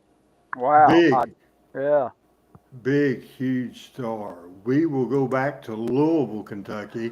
Now, this is in the era of Jerry Lawler. This is the era of wrestling in Louisville at the Convention Center. This is July the 9th. July the 9th, 1976. The opening match of the night at the Louisville building was Terry Sawyer in this match, and this as I am, I am wrong on this, as let's start over again. This is July the 9th, 1974. July 9th, 1974. The opening match was Don Kent against Terry Sawyer. Second match was Jerry Jarrett against Mr. Kamikaze. Rufus R. Jones, who drew a lot of money in Memphis and in this territory, against the Red Shadow, followed by Big Al Green and Phil Hickerson against Tommy Gilbert and Eddie Marlin. And the main event was the fabulous Jackie Fargo and Rick Gibson against Jerry Lawler and Sam Bass. This was a tremendous era in 1974. Memphis doing record business, Louisville doing record business. Fargo and Gibson against Lawler and Sam, plus just a loaded card, a big card, because believe it or not, there's 5 daggum matches on this card. Real quick thoughts, Pat, on Louisville of July of 1974. I tell you, I would love to see either of those two last tag team matches. Either of those have been some good work. Who is the Red Shadow and Mr. Kamikaze, do you think? I don't know, Mr. Kamikaze. I think the Red Shadow was Don Carson, but I'm not positive. Okay. I figured one of those guys worked twice, maybe. And that's a Like possibility. Terry Sawyer came back and worked with a hood or something. That is an absolutely possibility for sure. 1974 wrestling in Louisville, William, because you've talked about on this show, as a young man watching Memphis wrestling, you could have cared less and never heard that the stars you saw on Monday nights would be in Louisville the next night. You had no clue. Oh yeah, we didn't know Louisville, existed from a wrestling standpoint. So this is fascinating when you show these cards to see what they were. And I think it does point out how big a star Ricky Gibson was at the time, and a lot of people forget about him. Robert obviously is probably a bigger star on the main stage after being a part of the Rock and Roll Express, but Ricky was a singles star back then. I'm in Memphis too, but you're right. I barely knew what was going on outside of Memphis as far as wrestling went. Pat, it seems like I'm finding more Louisville cards than anything, but looking at Louisville and we saw 1974 and looking at that card, your quick thoughts on that? Well, again, I mean, I'd love to see either one of those tag team matches. Ricky Gibson had an injury that kind of put him out of the business. Is that right? I understand he was a fantastic worker.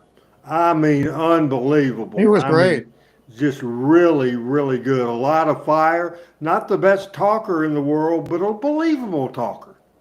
Yeah, Did he have an automobile accident? Is that what it Yes, was? Yeah. yes. yeah.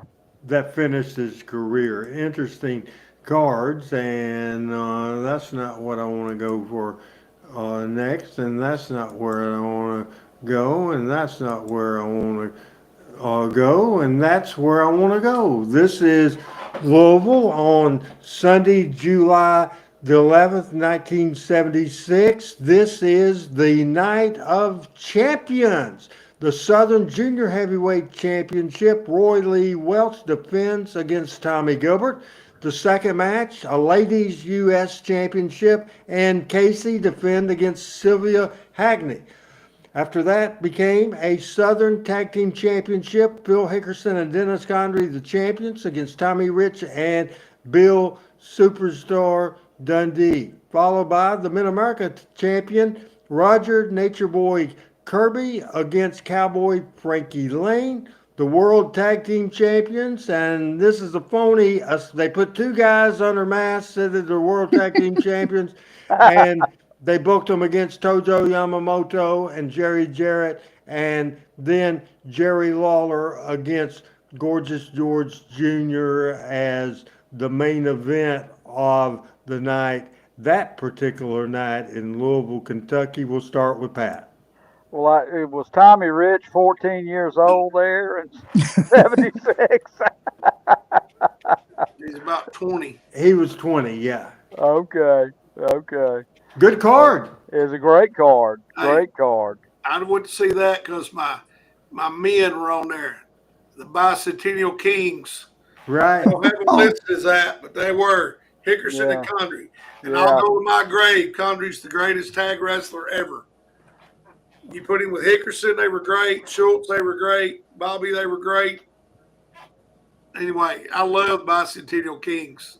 I would, I'd have went home after watching that. I'd have been good. I'd have stayed for longer, but that would have been cool to see that match. Quick thoughts on that card, Rusty. Yeah, Hickerson and Condrey would definitely be in my top 10 of tag teams of all time. And again, that card, I think was, obviously it was terrific. And I'm sure it drew a lot. Again, it was something that I was really not aware of at the time, though. Randy used to talk about the assassins. Of course, Memphis had its own assassins, namely Roger Smith and Don Bass. But then that Yes. other guy, I can't think of his name, Carl Von Hess.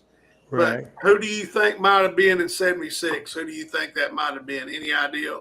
It wasn't No. Cody Hamilton and Tom Ernesto. I know, just two There were all guys. kinds of assassins. There were a bunch of them.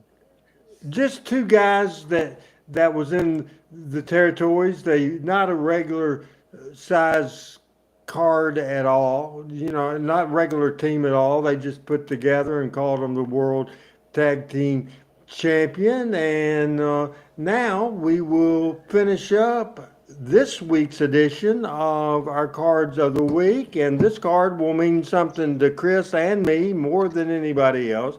This is shortly after the old American Legion Arena. They tore that down. They and the back of it, they built a brand new 2,000 plus building called the Arthur Branch Auditorium. We were sponsored by the American Legion. Arthur Branch was a war hero that was a part of the American Legion. They named it after him. Now, the opening match of the card in Jonesboro on Saturday, July the 12th. Notice it says Arthur Branch Auditorium, same location. Then, this is very important, Pat, for July in Jonesboro, Arkansas, because we were used to burning our ass off. Completely Terrible. air conditioned. It was absolutely brutal, and it says the building completely air conditioned. Hell, that ruined it. I bet you couldn't even smoke in there. You know what? I don't remember, but I bet you couldn't. Do you remember? I remember, Randy, that when we went into that building, it wasn't as smoky. Now, I don't know if they weren't smoking or it filtered out, but the old building, it was a fog. I'll tell you, when I was a kid, I remember one of my first memories of walking into Boutwell Auditorium is there was like above my head just a cloud that was Yep. in there. So, Randy, this is right after it changed buildings. The first night, Lawler was there Yes. for the grand opening because he got on TV and said they built a new building for me because I refused to wrestle in that old dump. They built a new building. I told them I wasn't coming back until they built a new building. Well, then I noticed right here, of course, I'm sure I went because it was Saturday and it was wrestling. But I look on here and see Kid Lucas and Paul Ellering, and I just cringe. I probably paid $3 to see this. I've sold Coke bottles probably to go watch Kid Lucas and Paul Ellering. What was I doing? By this point, Nick Gulas out of business and Jerry Jarrett took over Nashville. The Stars were in Nashville. The opening match was Tony Boyles against local guy, my friend, class of 1980, Jonesboro High School, David Oswald against Tony Boyles. Second match, the Red Terrors against Jerry Bryant and Eddie Marlin. The next match, a big match for Jonesboro that didn't draw a freaking dime. Ladies World Title match, Fabulous Moolah against Wendy Richter. It says former Dallas Cowgirl. In the main event for a six-man grudge tag team match, Ken Lucas, Rick Morton, and Carl Fergie against Paul Ellering, Carl Ferk, and El Mongo. Now, this is probably 5 or 6 weeks into the new building, and I guarantee you, I think this was probably not just the new building. I wouldn't be surprised if this would not have been the worst crowd in the history of Jonesboro wrestling. Do you agree, Chris? Yeah, I can't imagine it drew very many because, I mean, back then, I didn't even know who Fabulous Moolah and Wendy Richter were. And like I said, I only went because that's what we did on Saturday. I mean, I went to stock car races on Friday, and I went to wrestling on Saturday. That's the way I grew up. So whoever was on the card was there, but I thought Paul Ellering was not very good. And I've already expressed by Ken Lucas. Ken Lucas could work, but he didn't need to talk. And so he wasn't going to talk you into the building. And there wasn't anybody on there that really what we said earlier about being invested in our heroes, and there wasn't anybody on that card. Dundee, Lawler, Rich, maybe the Blonde Bombers, that era. I can't remember who all was there. If they were all in Nashville, that's who all the people were invested in. Now, I'm going, if I can find it, I'm going to back up and see if I can find that card. That's not it. And let's see if this is it. Hell, I'll find it sometime. Eventually. You know, I will say, Chris, Killer Carl Krupp was on that card. We were pretty into him in Memphis. You know, he was a Nazi wrestler. You know, he goose stepped into the ring and he wore the monocle and all that stuff. My dad was really into that. You know, he hated the Nazis. So, and he fought in World War II. So he was pretty over, at least in Memphis. I want everybody to look at this card. Look at all the names on this card, and we'll go with Pat, then Rusty, then Chris, because Chris has more experience with attending matches in Jonesboro. Tell me on this card, the names on this card, tell me who in the history of wrestling in Jonesboro that was working this night, who in the past had drawn the most money. It's obvious to me. We're going to guess, Pat, we're going to let you guess on who drew the most money in Jonesboro that's on this card this particular night, July 12th, 1980. Eddie Marlin. What do you think, Rusty? Huh. You know, I think I have to agree. I first I was going to say Ken Lucas, but then when Pat mentioned Eddie Marlin, yeah, I changed my vote to Eddie Marlin. What do you think, Chris? That's what I was going to say, Eddie. There is no doubt. Because he promoted it for 10 years, so certainly he was there every week and a lot of the times was part of the main event. I think for a year straight, it was Phil Hickerson and Al Green against Eddie Marlin and Tommy Gilbert. Every Saturday night for 1 year. 1 year. Hickerson and Al Green against Eddie Marlin and Tommy Gilbert. How about that figure, Pat? I could see that. I could see that. You know, there've been times in my life. I mean, you could watch the same match over and over and over. All right, I guess we'll finish by saying, I'll have a closing little monologue, but there's so much today. I think this has been a tremendous show. My favorite thing is the new opening from Adam Dunn did a fantastic job, just fantastic. It was great. What did you learn today, Chris? Well, I probably learned a lot about Dave Meltzer and the Wrestling Observer, like the obituary stuff. I probably need to be a little more open-minded on things like that because I could gain some knowledge that he is actually bringing to the table. I just have never cared for the guy because of what he did. It's something I love so much. So that's probably as Pat said earlier, we're always learning, and you can learn from everybody, even if you don't really care for them. So I probably need to do a little deeper dive into some of that. And the other thing is, I love the cards, especially the ones like the Jonesboro cards for obvious reasons because I was there. And then lastly, for me today, the first match, I texted you today or last night, I can't remember, and said, that was my first trip to Memphis. You talking about making me smile and bringing back great memories in my life. An 8-year-old kid. I mean, you didn't drive 60 miles to go anywhere back then, you know. You did the same thing every week. You didn't leave town. It just was different. And for us to drive to Memphis and walk in this big old building with all these people, I'm just like, oh, my eyes were this big around. You know, Hey, are you going to be back next week, Chris? I will be here next week. I will not the following week. Busy man, and school's about to start in a month, right? Yep, 3.5 weeks, man. It flies. It just goes. It goes so quick. Rusty, the Blues Doctor, tell me, first of all, will be 2 questions for you. And the first question I'll ask you, what's coming up on the Blues Doctor podcast? And by the way, last week's show was absolutely fantastic. What do you got coming this week? Well, thanks, Randy. Actually, we're doing the second part of a 2-part series from last week on the U.S. healthcare system. And this week is going to be sort of my personal take on it. Last week, I just quoted facts and figures and kind of what the standard is. But this week, I'll give you what I personally feel about it, among some other funny stories and stuff. Are you going to be doing a Randy rant? Are you going to rant a little bit? A little bit. All I can never right. match up to you, Randy, but I'll do the best I can.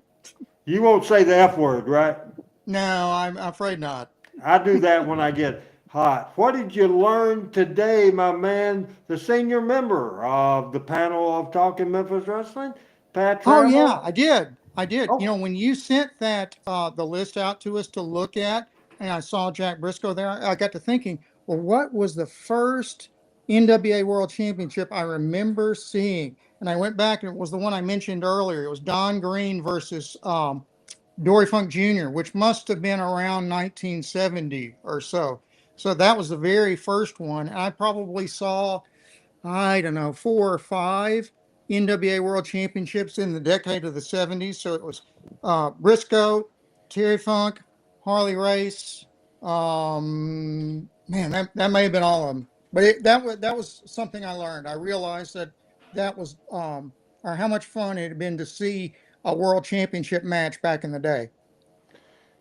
Blues Doctor Podcast, just get on over and ring the bell and subscribe and go to YouTube, the Blues Doctor Podcast.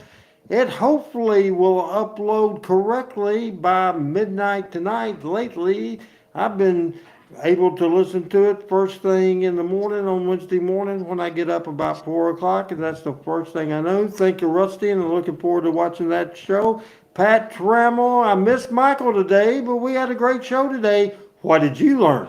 Well, I tell you, I was curious when I got the run sheet on it because I had not seen, as I think I mentioned earlier, the had not seen the Briscoe Lawler World Championship match, and um, what I really was curious to see was could Lawler hold up his end of the match, not having been wrestling that long, and it was absolutely 1970s World Championship match down to the finish, and I enjoyed that. And of course, I always enjoyed the cards and learned so much from it. It was a fun show, right? It was an absolute fun show.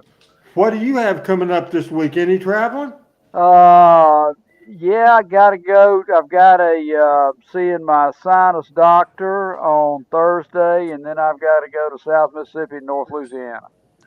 This show, Team Hales, man, you came out in style with all the great comments. By the way, I didn't know Randy West was watching tonight. This is the first time I saw him in here. Says, great show, guys, and I'm glad you liked it. Randy West. You know, I listen to the show back every week. If I get an out of town Uber ride on the way back, I don't look at the video because I'm driving, but I do listen to the audio part, and so I'm criticizing mainly, number one is me, and as the person that normally, unless Michael's on the show, and he usually talks more than I do, sometimes I don't have time to say much except for hello and goodbye, but that's okay too. Michael does a great job. But last week I was listening to the show back and I wrote me notes on this thing, one little note. I said, don't say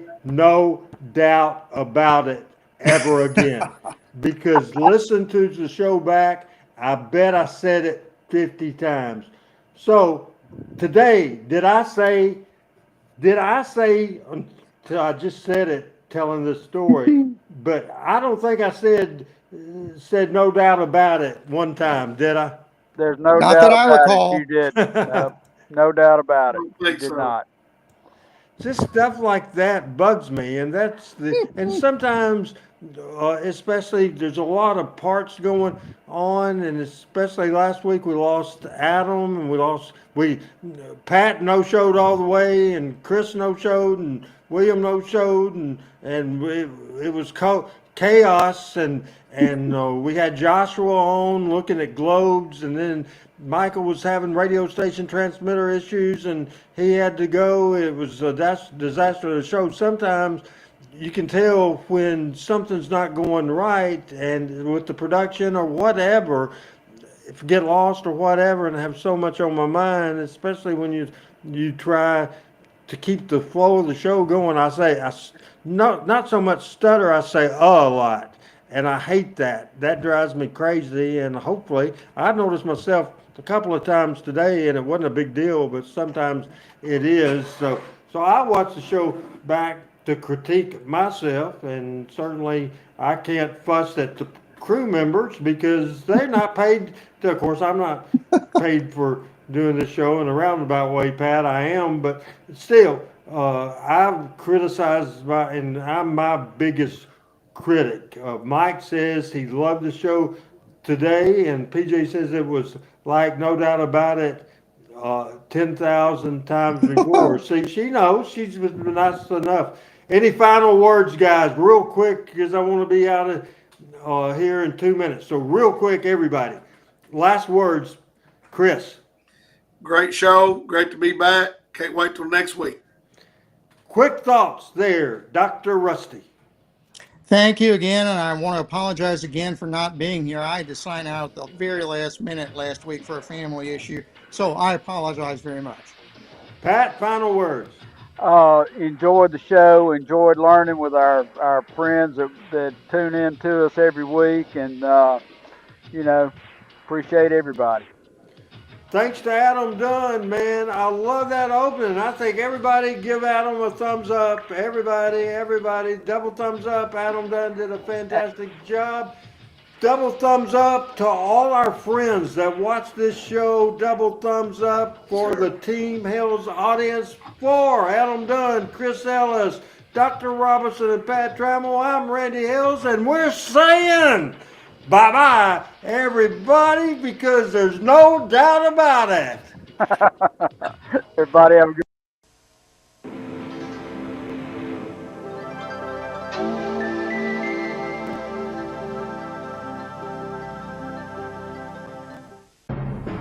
Talking Memphis Wrestling with Randy Hales is now streaming live on Fun Media at fun927.com and is always on Facebook, YouTube, X, Twitch, and at tv5wrestling.com. Talking Memphis Wrestling with Randy Hill and special guests.